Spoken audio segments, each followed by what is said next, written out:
Story recapped here. Today, I'm going to explain an action, drama, sci-fi film called Predestination. Spoilers ahead.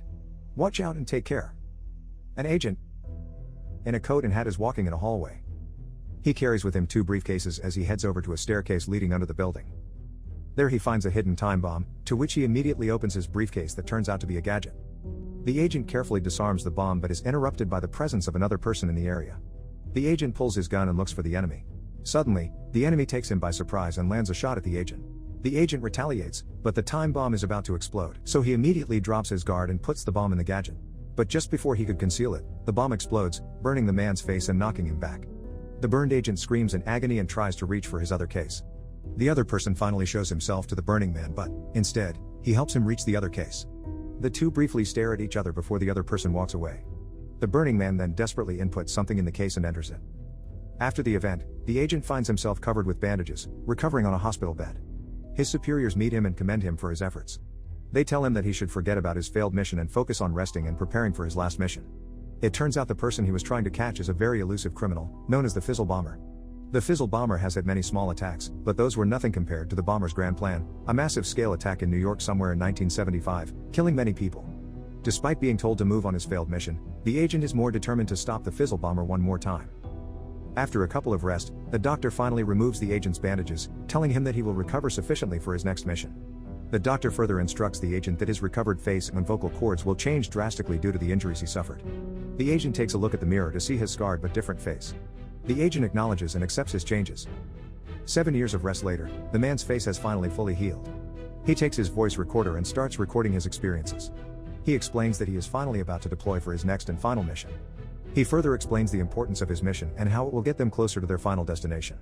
While the agent prepares, his superiors give him his weapons and remind him of the rules.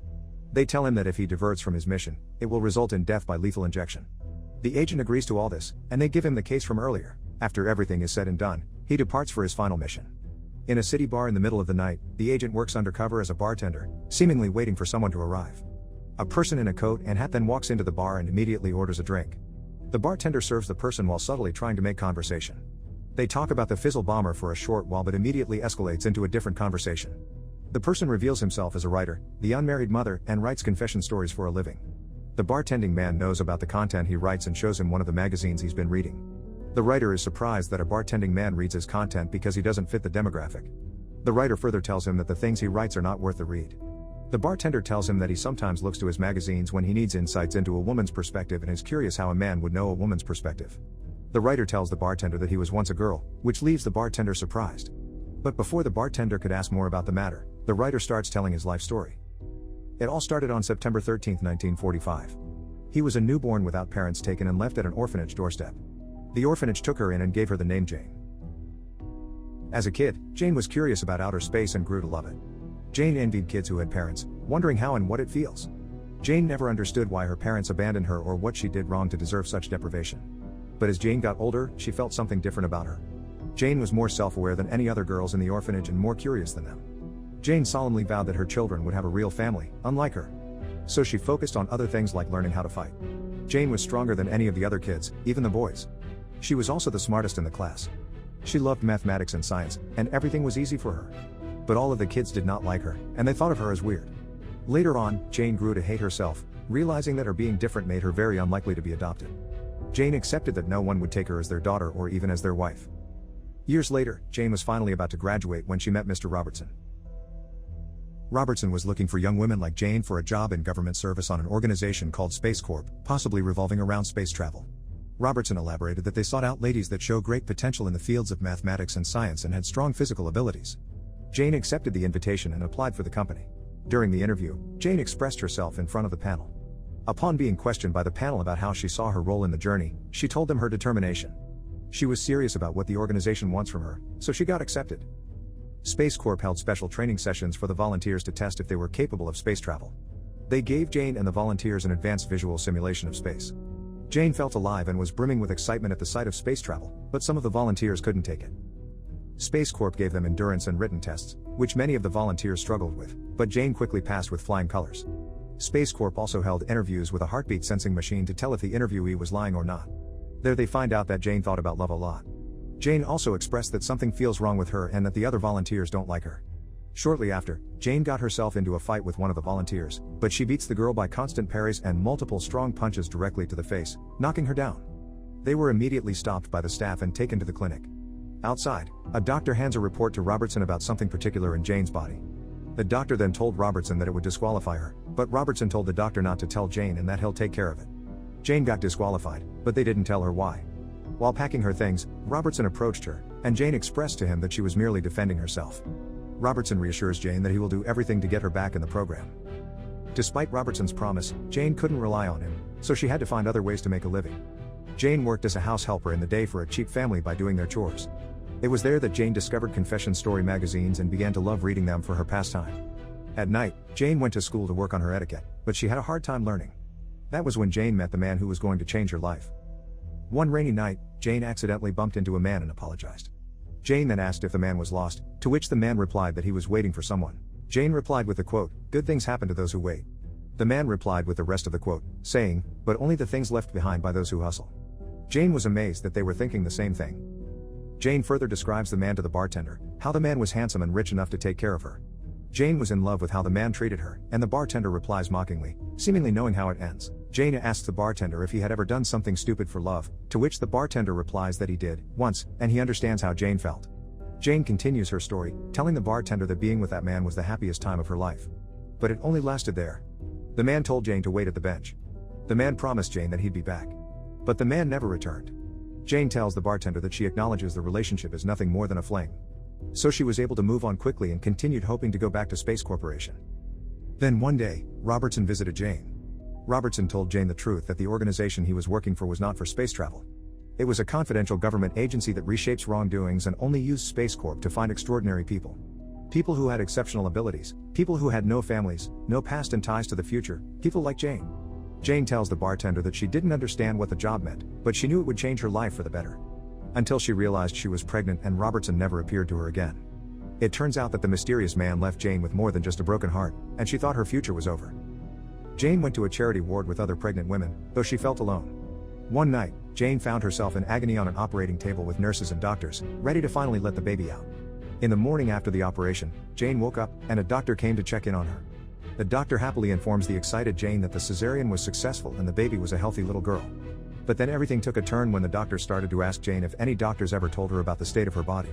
Confused, Jane told him that the doctors never told her anything and that everything was fine. The doctor then explains to Jane that she had two reproductive organs, female and male, inside of her. Despite being underdeveloped, the female set was good enough to develop a baby. Then the doctor tells her that due to excessive bleeding from birth, they were forced to perform a hysterectomy on her, removing her female reproductive organs. However, they were able to reconstruct her successfully, and she was able to develop her male reproductive parts, though she will have to take more surgeries. Jane was shocked by the news, gets teary, and unable to accept what happened. The doctor continues to reassure her that she will be fine. Jane continues to care for her baby daughter, telling her that she was the best thing that ever happened to her. When asked by a nurse about the baby's name, Jane wanted to name her baby after herself. Jane was now very determined to raise the baby properly. However, the baby was kidnapped, taken away from the hospital nursery by an older man. Jane desperately tried everything, but she never found her baby, and they never found the kidnapper. Then there was her other problem. Jane had to undergo 3 major operations and spent 11 months in the hospital to reshape her into a man. Everything made her feel broken, as she was losing herself in the process. 11 months later, Jane looked in the mirror and saw her new self, finally accepting that the girl he once was, is truly gone. Jane tells the bartender that every time he looked at the mirror, it reminded him of the person that ruined his life. Jane desperately tries to re-enlist on Space Corp once more, but to no success.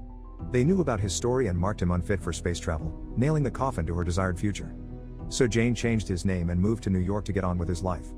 He started trying to make a living, eventually leading to his current career of being the unmarried mother, writing confession stories for a living.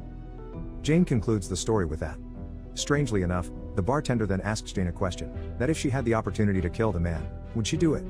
Jane answered that she would, in a heartbeat. So the bartender starts telling Jane that he knows the person and he can make him do it. Jane doesn't trust him, so the bartender uncovers Jane's current name that she did not even mention, which is John. John is still reluctant, so the bartender reassures him that he works for Robertson, which finally prompts John to follow him. The agent takes him down the cellar and shows him his field kit, telling him that it is a time machine, and they will both travel back in time. John is still suspicious of the bartender until the agent stands close to him and tells him to stay still, hold the case, and close her eyes, and the two of them disappear from the cellar. John and the agent travel to Cleveland, Ohio, in 1963. John is distorted from the travel but slowly recovers. The agent gives John some cash and clothes for the mission while briefing him of where the man is. John is still perplexed, but the agent tells him that the man who ruined his life might be the fizzle bomber. The agent then reassures him that if he kills the man, he can finally get the job. The agent then leaves John to do his mission. That rainy night, the disguised John makes his way on the fateful hallway where the man was supposed to meet his past self. Suddenly, he bumps into a girl and looks away from her. The girl asks if she was lost, to which John replies that he was waiting for someone. The girl then tells him the quote, "Good things happen to those who wait." John finally pieces the puzzle together, realizing he was the man all along, and replied with the rest of the quote. John turns around to meet Jane and is astounded at the sight of her. John wholeheartedly compliments Jane, telling her that she's beautiful and someone should have told her that. Jane replies with a smile that he just did. All while this is happening, the agent watches them from a distance and shortly leaves. The agent deviates back to his failed mission. But this time, he spots the fizzle bomber who just finished setting up the bomb. The bomber notices the agent and dodges his first shot. The two get in a short gunfight, but the bomber makes a run for it. The agent chases him but finds himself in a dark part of the basement. The agent slowly searches for the bomber, but the bomber flanks him, and the two get in a short fist fight. The bomber beats him with a solid punch to the face and knocks him down. Shortly after, the agent hears familiar gunshots, prompting him to get back on his feet and head over to the bomb. There he sees his past self the moment he burned his face. The agent approaches the agonizing former him and helps him reach his field kit, and the two gaze at each other briefly. The former agent time travels away from the scene. The agent realizes the inevitability of his failure. He then picks up a part of the bomb, takes it with him, and time travels away. The agent jumps to 1964 and takes out his anger. He cleans, recollects, and reminds himself of the next part of his mission while recording everything. Back in 1963, John and Jane go out for coffee. Jane starts the conversation by telling John that she isn't a friendly person. John knows this very well, so he frankly tells Jane the reason why. Jane is amazed at how similar they view other people, that they feel more superior to others. Jane asks John what makes him feel superior to other people. John wittingly replies that he can read minds, and this prompts Jane to let him read hers. John begins to tell her the truth about herself, her struggles, and her thoughts about love. Jane denies this at first but slowly starts falling for John. John then sympathizes with how Jane's life has been and tells her how he relates a lot to how she feels. The two continue to enjoy conversing with one another and eventually made out. The agent is now in a hospital hallway when Robertson appears to meet him. The agent gives Robertson the piece of the bomb, to which he realizes that the agent made an illegal jump. Robertson, however, tolerates this, saying that agents without the regulations could save more lives. The agent expresses his hesitation about the next task, saying that Jane will endure so much pain because of what he's about to do. Robertson explains why the agent has to accomplish his mission, to preserve the existence of an agent created by a predestination paradox, a person with no ancestry and history, like John. Robertson reassures the agent that he's doing the right thing and leaves. The nurse then exits the ward, and the agent proceeds to take Jane's baby. The agent takes the baby to his place and prepares the baby for time travel. The agent inputs the date, September 13, 1945, and carefully takes the baby with him and travels. The agent changes his clothes and takes the baby to the orphanage doorstep, where it all started. The agent wishes the baby well, calling her both of the names John and Jane. The agent then phones the orphanage to notify them of the baby at the doorstep, completing the cycle. The agent returns to Cleveland, Ohio 1963, and sees John and Jane at the bench from a distance. John notices the agent, so he tells Jane to wait for him and makes his way to the agent. Feeling very deceived, John pulls out his gun towards the agent. The agent understands his pain but still tells him that everything was inevitable. John tells the agent that he genuinely loves Jane, which the agent acknowledges. The agent then makes everything finally clear to John, who Jane is supposed to become, who she is now, and who the agent is. John is speechless after finally making sense of everything, so the agent reassures him that everything is proceeding correctly.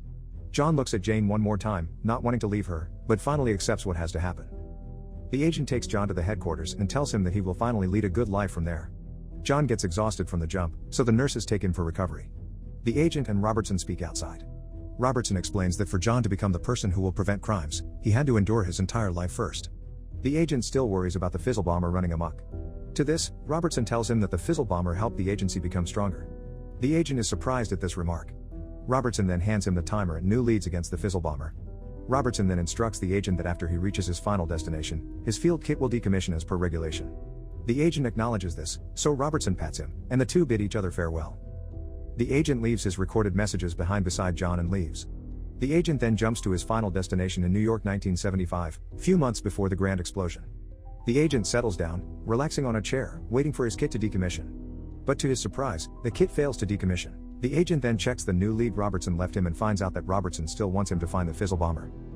Meanwhile, the agent looks for a typewriter and finds it in an antique store. He buys the typewriter and starts writing a novel. Upon finishing the novel, the agent reveals himself to be John all along, and the novel he wrote was about his own entire life. Shortly after, John begins connecting the dots and clues about the Fizzle Bomber and comes to a horrible conclusion. He then picks up his gun and makes his way. At the laundromat, John barges in with his gun to find an older version of himself as the Fizzle Bomber. John is heavily disappointed at what he has become, but the bomber justifies that all he did was prevent deaths by killing some. John tells the bomber about the lives he destroyed. He then angrily tells the bomber that he will never become him. However, the bomber tells him that it is inevitable for John to become the Fizzle Bomber, for it was already predestined like their entire lives. He further explains that if John kills him, he will become the next bomber. The bomber then finally tells him that the only way to break the paradox is not to kill him but, instead, love him again. But John, without hesitation, shoots the bomber and kills him mercilessly. Everything finally fits in place. The paradox will continue to happen in a repeating cycle. The baby, the young Jane, the adult John, the unmarried mother, the mysterious lover, and the agent were all the same person born out of predestination. And now, as the newly recruited agent John turns to the next page of his predestined life, so is the time for decommissioned John to make his next predestined move.